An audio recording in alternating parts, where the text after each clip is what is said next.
welcome your Star Wars Weekends host, a man with the freakish vocal range and free first names, James Arnold Taylor.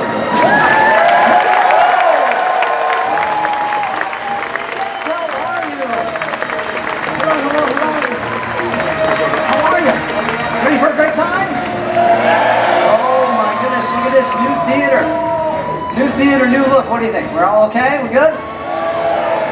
Man, are we excited. How about that pre-show, huh? He'll be with us the rest of the show. I just want to like knock on him over there. That's pretty great. Hey, this is day 1 of 5 weeks of Star Wars Weekends. Are we excited about that? Who's going to come back next week? All right. One thing you do not want to miss tonight. If you're only here today, please take the time and come back tonight for the Symphony in the Stars fireworks finale. It is not to be missed. John Williams music, fireworks exploding, and before that we've got a wonderful show where we summon the Force, so I need all of you there to summon the Force with me, all right? You'll be there? Fantastic. Well, my name is James Arnold Taylor. I'm your host of Star Wars Weekends, but you know, I'm also a voice actor. So I get to actually come out of my little padded room and talk to you all here, because that's what I usually do, is I spend time there talking to myself. And people always ask when you're a voice actor, the big question is, have I heard you in anything? To which case I always say, I've been Jedis, a Johnny, and a Jack. That's Captain Jack Sparrow. A mouse, a dog, and a cat. Hairball! I've been a caveman, a leader. A mini-me too. On Guardians of the Galaxy, I'm Cosmo and Yondu. In video games, I'm Ratchet, it's true, but now it's a movie coming to theaters near you. I'm Tevis, Spider-Man, Super, I'm Nito. Gingy, Prince Charming, Cowabunga, there's Leo. And the Transformer 2. I voice them in games. They're great fun to do. But sometimes celebrities can't provide their own voice. So I step in and give them a choice, like Christopher Lloyd, or Jay Baruchel, Andre the Giant, or Chris walking cowbell. Wow. But wait, there's more. Like that stuff that you hear at the end of the show when the credits are near. It's Sunday, Monday, 7:30, 6:30 Central on Fox. In closing, I'm also that voice that comes on that speaks very fast because he's there and he's gone. Offers fires and members to see store for details, patterns on the food, experts, require member PIC, use only as directed. Yes, it's all a part of the crazy VO that makes up the life of a voiceover Joe.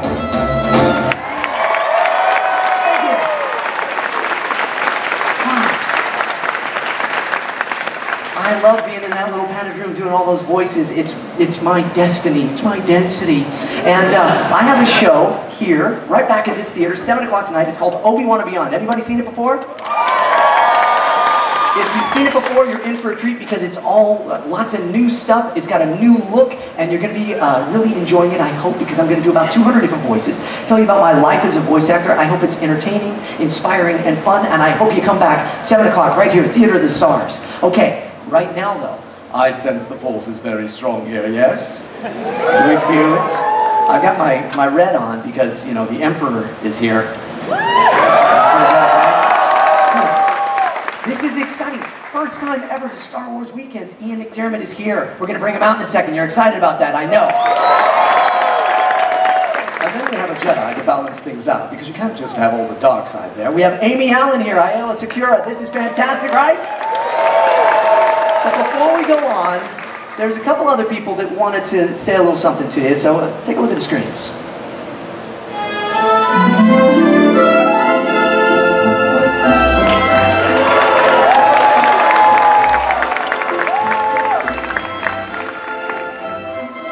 Hi, we are very sorry that we couldn't be with you here for Star Wars Weekend.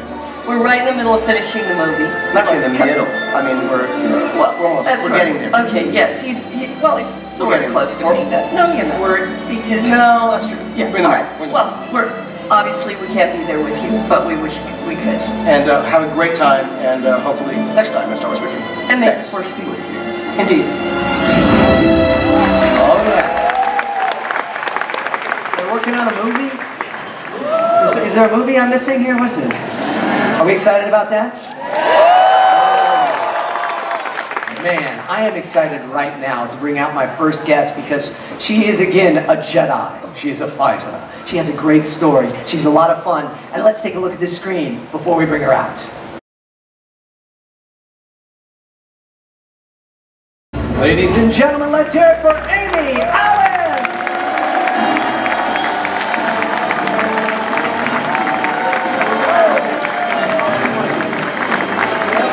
Look at all these people here to see you.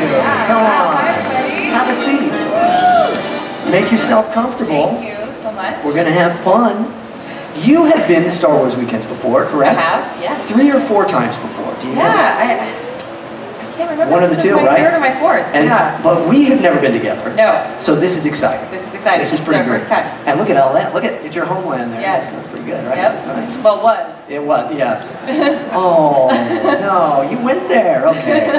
Ever since Order 66. Yes. Well, so now tell me about this because you were an actress and then also working in production and effects and all behind the scenes stuff, and then you got kind of pulled back. Every time you think you're out, they pull you back in, right? Yeah. So how did you come about working in the world of Star Wars? How did it all begin?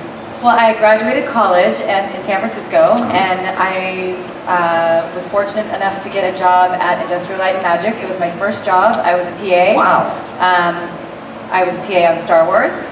Episode 2 had just finished filming in Sydney. Came back to do a lot of posts at ILM. Right. So this was sort of towards the end of the movie. George Lucas decided, or he saw this comic book cover and liked the... Yeah, now that is fantastic because this Jedi, now here's a bit of history for you all. This is the first Jedi, the first character I should say, ever from the EU. Now for those of you that don't know, there you got the EU, right? Yes. And the EU stands for Extended Universe. So the Extended Universe falls outside of the canon universe that George created. This is the first character from the EU to ever make it into canon, and George was the one that chose this character. Crossed over. Based on these comic books. Yes. And really cool stuff. Yes, yes. And the crazy thing is you both look alike. I mean, that just was... Now, how did that all come about? I mean, it's like... and some of them, because the stuff that is even before... I think there was a similarity before. Yeah, there was a similarity. And then after... so anyway, so he decided to add this character, and somebody at work suggested I do it, and then we sent him up some pictures, and he said, yes, okay. And then it sort of all evolved from there. So how does that happen? I mean, like, you get that call and you're like, you're going to be weird. in Star Wars, because you've been working on Star Wars. Yes. Now you're going to be in it. Yeah, as a production assistant, you know, so I'm running around and I'm, you know... And now you're being painted blue. Getting copies, and I'm doing, you know, learning the ropes at that point in my life. And Absolutely. Then, But then, so the makeup... And then that happened. And so you have makeup, do you have to get like the face molds and everything too, or is it just for all of that? We did all my hair and a skull cap. Okay. And then we did the headpiece over, and then makeup, my face, arms, and chest. And then they like spray the blue all over you there? They did for episode 3. For this is episode 2. We did hand paint application. Really? Yes. Wow. So how many hours a day was that? It's about 4.5. And do you take a nap like a lot of people do? No. No? Are you kidding? It's Do you like talk to them all the time? Yeah, it's like Star Wars. Yeah, of course. So excited that you're there. What else are you going to do? No, Yeah. exactly. So when you saw yourself for the first time in the film, was this like some people don't like to see themselves. Some people go, oh, that's very cool, or I could be different. How were you? Were you like, I'm in Star Wars? I mean, it's pretty surreal. Yeah. Yeah, it's pretty surreal. And I think that this character, it's brief, you know, I have a brief sort of time, but she seems to really resonate with a lot of people, a lot of girls. A lot of ladies love her, yes? Yeah. Now, yeah. and then there's different So ways. cool. I don't know if everybody knows this, but George was always great, especially when we did Clone Wars. If some people pronounce different things, like they were talking about Hans, right. and different ways of pronouncing. So, Ayla, how do you say her? I say Ayla Secura. Ayla Secura. Yes. That's the way I'm going to say it from now on. But I've heard, Ayla you know, I've heard Secura. different variations. Yeah, and you're not offended by it. Huh? No. I'm not offended. No, okay, good. Okay, good. Yeah, because it's one of those things. And George always gave everybody the freedom because he says that's more real. In real life, you have different people pronounce things differently. Sure. So, fantastic stuff. Okay, so you're quite the Star Wars fan. You know all sorts of things. So I thought I'd put you to the test. Uh-oh. She's laughing. She's like, "Oh, don't do this to me, James, please." Okay. We have a little game. Can we play a game?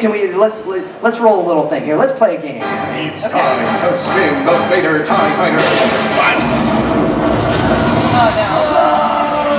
Spin the Vader TIE Fighter. Wait a second, look at that. So we got the TIE Fighter, can you all see that? So the way it's going to work, Amy, is you're going to spin Vader, and wherever his head, the top of his head lands on one of the movies, see, you got all 6 of the movies, and then I'll ask you a question in regard to that movie, okay? So go ahead and give it. It's time to spin the Vader TIE Fighter. Yeah. Spin again. He landed on nothing. One more spin. All right, calm down. Hang on. No, you don't need to do that every time we spin it. Okay, spinning. Okay. Spin it? Okay. Ooh, that was a good one. Oh, yeah, that was good. Okay, what do you got? Oh, Revenge of the Sith. That's perfect because we have a question for Return of the Jedi. Great. That was excellent. Well done. Okay, Return of the Jedi. So let's take a look at the question here. Let's see how you do. Okay. What did hibernation sickness give to Han? Temporary amnesia, A. B. Temporary blindness. Or C. Temporary relief from C-3PO. That's rude. I'm sorry. Which one? You know, I think it was B. A. A. Which one was it? A. A. Okay, good. See, I can't fool her. Was she right? Blindness? Who's B? I was trying to help you, but you know. Okay, give it a spin again. Try it again. All right, here she goes. Ooh. Okay, that's good. Empire Strikes Back. Isn't that the one that we have? Empire Strikes Back. What is it? Oh, it's Attack of the Clones. Great job, Amy. It's slow sometimes because then it spins back around and still going. No whammies, no whammies. Okay. And let's take a look at your question here. Oh no. What is manufactured on the planet Camino? A. Battle droids. B. The clone army. Or C. The El Camino. Oh yeah, there you go. Yeah. That's awesome. Those guys pull up at an In-N-Out burger or something next to that. All right, look at that. That's pretty great. So which one do you think it is? You think it's C? I want a triple. I'm gonna go with B. B! Okay. She's doing great. Isn't she doing great? Man, one more. Give me one more. Oh, please land on the Phantom Menace. Okay. Oh, Phantom Menace! Look at that! That's a hard thing to spin. Okay, final question. You're doing great. Let's take a look. Watto was unaffected by Jedi mind tricks because he was trained in the ways of the Jedi. B. Tordarians are resistant to it. Or C. He bought our Sidious DVD set, How to Avoid Jedi Mind Tricks and Influence Planetary Systems in 90s instead. There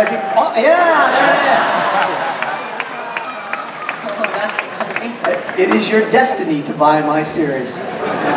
Okay, I think it was C. Which one? A. B. B. Is it B? Oh! Thank you. They were all B. Ladies and gentlemen, let's hear it for Amy Allen. man. She did fantastic. Come on, you were fantastic. You stay there, my dear. You stay there. I'm getting up because we have Star Wars royalty coming out. Yes. Pretty good stuff. Ooh, are you excited? I hope he doesn't get mad at me about that DVD set thing. He is the emperor of the universe. What else can I say except take a look at the screen.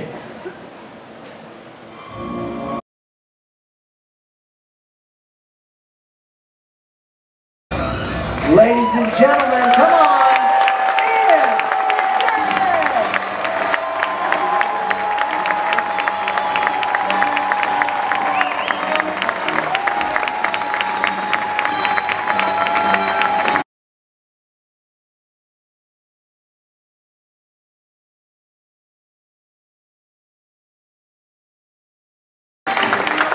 Greetings from the dark side. I'm so sorry. It must have been something I had for lunch. Like an Ewok. Oh. Hi, James. Sir Ian, how are you? Please, you know Amy? Come on in, sit down, make yourself comfortable. Oh my goodness. This is fun. This is fun having you here. This is your first Star Wars weekends. It is. It's the first time I've been to Disneyland, Disney World. Wow. And you, he was on Star Tours earlier today. I was. Could you imagine? You're sitting next to the Emperor on Star Tours? Hey, this is a great... There was a lot of shaking going on. I think that was the operator who spotted me in the third row. Don't give the Emperor something to talk about. Yoda came dangerously close, I think. Well, it's wonderful to have you here. We are so appreciative of you taking the time to be with us this first week, and we've got some wonderful things planned and fun stuff. But I just want to talk to you about this character that is... We shouldn't love this guy, but we do. Do you? Where did I go wrong? No, it's you, it's you. And it all started with a little thing that great nose, right? Oh, does yeah. that mean something to you? Yeah. So if I say great nose, what does that mean to you? Well, I got this job really by very good fortune, as you would guess. But it was a kind of stroke of luck, because they'd already cast the guy that they wanted in the part. They wanted the oldest man in the world, and they sort of found this wonderful actor who was pretty old. But unfortunately, he couldn't take the yellow contact lenses tests, and so he decided he'd pass. And the casting director, Mary Selway, had seen me in a small theatre production, playing a character created by the great Sam Shepard. The character was called Henry Hackamore, but it was based really on Howard Hughes, and in his latter days. So here was I in a small theatre, very close to the audience, much closer than I am even to you in the front row, playing this old decaying person in a wig and long fingernails and so on. And Mary saw me there, and then suggested, I guess, because I've never actually asked him, to George that he should see me, because he was a guy who was in his 30s and could probably play old. So I got a call one morning from my agent. That was new for a start. It was fine. I know. Never speak ill of the dead. Anyway, he called and said, "Good morning, Ian. George Lucas would like to see you." So of course I dropped the phone and I picked it up and so on. They said, and they're sending a car. And from the window of my apartment, I could see the car had already arrived. This was the way it was going to work out. So of course, so I got in it, and I was driven to Elstree, I think it was, or was it Pinewood? No, it was Elstree, and they'd already started filming. And George and Richard Markman, the director, as you all know, were there, and they came in to meet me in their lunch hour. And we chatted away about this and that, you know, more this and that, really. And not at all about Star Wars, and they didn't ask me to read or what I'd done or anything like that. And then they said, well, great to meet you, and off I went. And as I turned in the door, George said, hey, great nose. So, I've done a few auditions in my life, you know, and they've gone, you know, well or not well, but no one's ever said great nose. And I thought maybe this is some kind of code, maybe it's a sort of Jedi expression or something that I don't know about. However, when I got home, I realized, you know, that meant I got the part, because my agents had rung me immediately I got in, and he said, good news, you've got the part. And I said, well, yes, that's great, amazing, but all George Lucas said is great nose, so what is this part? And he leafed through his stuff, and he said, well, he's called the Emperor of the Universe. So I said, well, I guess we'll be doing it, right? And then later on, as you would all realize, the only part of my face you could see in the end was my actual nose. Everything else was rubber. There are some great spots, though, too, where it's lit just perfectly. Yeah. Well, you can see George immediately seeing 300 shots, you know, appear in his head. But then we went on, we did the scenes, and I lowered my voice a bit. And that was another thing I wanted to talk to you about, because, so this is for, of course, Return of the Jedi, but in Empire Strikes Back, the Emperor was in it, but it was, I mean, it was that's a hologram. right. It was no one really knows, you know, it's one of these great Star Wars secrets, you maybe know. But the rumor was that it was an actress, an American actress, in a mask. with a sort of chimpanzee imposed on her, and the voice of Clive Rowell, very fine actor. In fact, he was at Anaheim, same time as I was, a few weeks back. And so Richard Marquand gave me a tape, and he said, if you can get your voice near to Clive's, George might let you keep it. I thought, it's my voice, he's not going to use he's using my nose and he's not using my voice. Anyway, I started off, once I saw the face, I thought that, Clive was great, but he didn't know what he was playing, he didn't know what the character looked like. Once I saw this sort of monstrous, I don't know, reptilian, frog-like apparition, I thought, well, it's sort of got to be vocalized somewhere there. And that he should sound, well, really, really repellent. And I'm about to say something that's quite repellent, and you haven't had your tea yet, so bear with me. But I thought he could sort of speak almost on the edge of throwing up. So it's sort of like that. But as you notice in Star Wars, there are a lot of people on the edge of throwing up. And they talk like that. So I thought I could do better than that and drop it down. And I knew a great Japanese actor who could get his voice from somewhere down in the pit of his stomach. So I tried to do that. And does that come from a lot of theater? Because again, we were talking about that, where you have to be able to project, because in theaters, when you're doing shows, there's no microphones. So that's right. You're trained more to pull it from other places then. So I suppose I got it from that. And as it was a movie and we did it in short scenes, I thought, well, I can probably sustain it for those breaks without losing it. But now over the years, because I've done it a few times and I've practiced, I find it's sort of there when I call upon it. It is a great voice, a great nose, a great man. Yes. And the makeup process, now Amy and I were talking about this. You like this process, right? I did. It was initially for Return of the Jedi, it was 4 hours in the morning, so I get up very early. It's not unusual for actors to get up early. And I went in, and Nick Dadman, who was in charge of my face, except the nose, of course, he said, now Ian, the thing you could do for me and be enormously helpful, please say if this is not okay, but you could just fall asleep. So I fell asleep every morning from about 4 a.m. And when I woke up, I screamed because you know the rest. What did they do? Yeah, that's the best to wake up to. And the theater is your home, generally. You're not doing films like this. So the difference, do you enjoy one better than the other, or do you just, when you're in it, do you go, I'm doing a film, I'm just going to enjoy this as it is? Yeah, I mean, they're different forms, of course, as you know, and it's a familiar question that actors get. But it's the same thing. I'm sure Amy agrees. It comes from, comes from inside, mainly comes from the script and so on. But in the movies, of course, they're photographing what you're thinking, what you're doing, who you're listening to, and who you're contacting. And in the movies, I'm doing a bit of it now, even though I don't need to with the microphone, just because you're all there and you're sitting at the back. In the theatre, we project to you. We sort of transmit a little of what we're doing to you, because you're not with us in close-up. Although there are techniques common to both mediums. And did you have fun, though? Because, like, when you do that, oh, you're so condescending in Return of the Jedi. I mean, I'm afraid before, it's nice and soft. Did you kind of enjoy that you got to do those soft moments? Yes, when the camera's in close and you can really do that. And the thing about him, I discovered from the script, that all the words that let's take the word friend, for example, which we use, we've got friends and we use that in an affectionate way. Sure. And I decided the Emperor should do the opposite. Every time he mentioned friend, he really meant enemy. So that word had a particular sort of characterization, friend. Rather than friend. Hey, we had a great time just a few weeks ago out in Anaheim, California at Star Wars Celebration. Was anybody with us at Celebration? Oh yeah, great time. And we had some, we have pictures of Ian and I on stage, right? We had oh yes.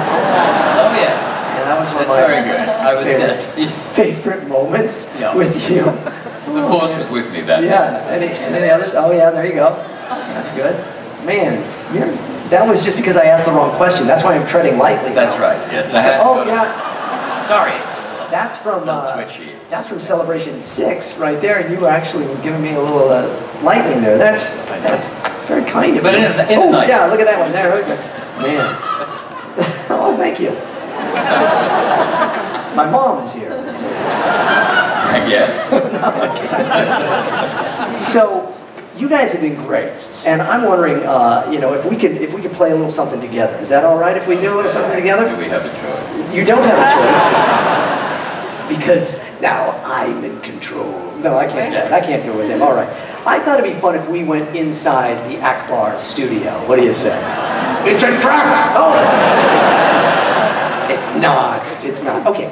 Here's how it's going to work. I'm going to ask you both some questions about Star Wars, and you just give me your response, your natural response to it. So, ladies first, if you don't mind, Emperor. Yes. Amy, what is your favorite Star Wars film? Episode 2. B. She went with B. B, Attack of the Clones. Yes, okay. And Ian, do you have a favorite? Well, you know, Revenge of the Sith for obvious reasons. Yeah. Finally. Oh, yeah, got the revenge. What Star Wars sound do you love, Amy? Star Wars sound? Yes. I mean, who doesn't love Chewbacca? Chewbacca. Oh, do I have Chewbacca? I don't know. I think I don't know if I, do you guys have Chewbacca? I don't have Chewbacca there. Chewbacca is great, we love Chewbacca. There he is! There he is, okay. Ian, do you have a favorite Star Wars sound?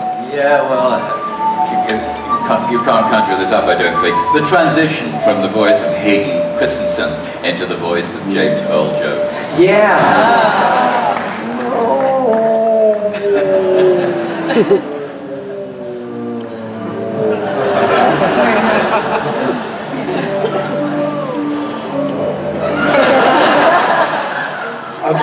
That is the best piece of transitioning I've ever heard. Okay, Star Wars sound that you dislike, Amy. Is there one that you dislike? You know, as a Jedi, probably. Yes. Execute. The ones that, yes, that kill you. Yeah, okay. And Ian, does the Emperor have a sound that he dislikes? Anything that an Ewok does. Yeah. No, I'm sorry, Jamie. I'm still smarting, you know, with all my evil and all my power to be defeated by a bunch of teddy bears. It's really hard to live down. Oh, but you know, Warwick Davis will be here next weekend at Star Wars Weekend, so really? we'll have to, maybe you and I can pull a prank on him or Well, I something. think we should. He's always pulling them on me. Yes. Okay, favorite Star Wars word? Amy, do you have a favorite Star Wars word? Jedi. Jedi. Yes. Very good. Okay, Ian. I agree with that. Yeah. Only you say it differently. Jedi. Really guttural. Keep practicing. This is a good one. What character besides your own would you like to have been? Ian, let's start with you this Well, time. everybody would like to be Jar Jar Binks, wouldn't they? You took your answer. I know. Took the words right out of my mouth. There you are. Amy, was there any other characters that you're like, oh? You know, I'd say Ula, the original. Yeah. I always thought Femi, Trinity, you know, yeah. she was just always... Twilight. There you go, there's another one. Yeah. Twi'lek. But Twi'lek, yes, Twilight. I love her. Okay, and then finally, what character would you not like to be? Amy, we'll start with you. She's just gonna look at it. You're getting on so well. We've had a very nice day together. I'm kidding. No, okay. Ian, is there? Well, it's easy for me, and I believe he's coming to Disney World in a few weeks' time. Oh.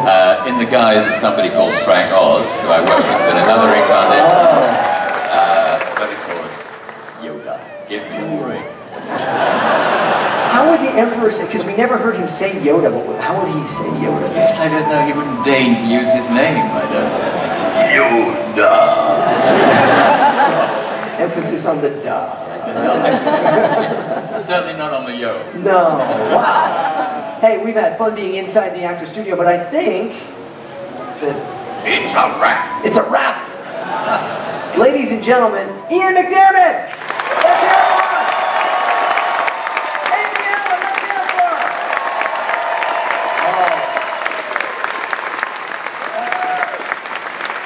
I think this is a perfect moment to do a selfie. Are you guys with me? Okay, you guys come over here. Join us. Okay. It's a Star Wars Okay. selfie. So We'll turn this way because we're going to get all of you in, okay? You guys going to get in? Yeah. All right, let's go. Ready? Say hi.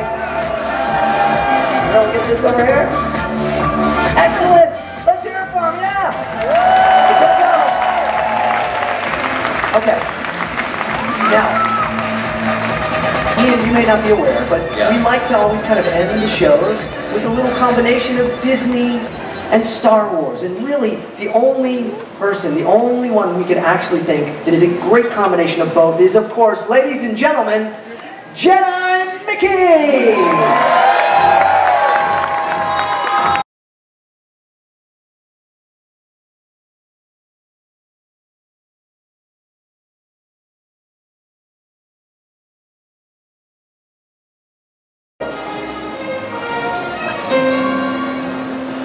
Now it's time to say goodbye to all our company. M-I-C. See you real soon. See you real soon. K-Y. Why? Because we Because we like you.